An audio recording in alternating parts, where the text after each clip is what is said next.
आपल्या बाबासाहेबांचं घर. वाव, किती सुंदर घर आहे ना बाबासाहेबांचं. हो, राजगृह, जगातलं एकमेव असं घर जे संपूर्ण पुस्तकांनी भरलंय. चल तुला दाखवतो.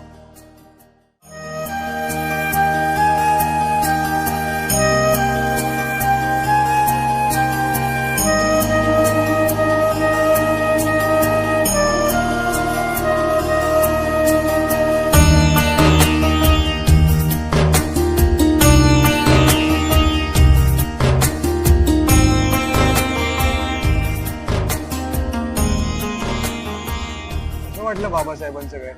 खूप मस्त आहे. पण पप्पा, हा? बाबासाहेबांनी वनस्पती का जाळली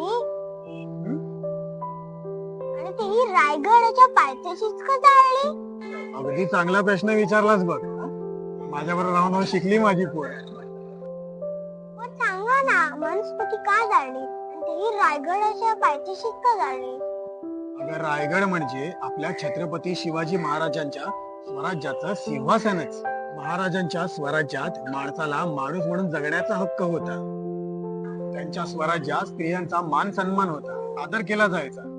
मग जर त्यांच्या स्वराज्यात स्त्रियांच्या अधिकाराबाबत अत्यंत मर्यादित आणि माणसा माणसात भेदभावपूर्ण विचार, समाजात असमानता वाढवणारी तत्व सांगून समाज स्वास्थ्य बिघडवणारी मनुस्मृती उदयास येते, हे छत्रपती शिवाजी महाराजांना तरी मान्य झालं असते का?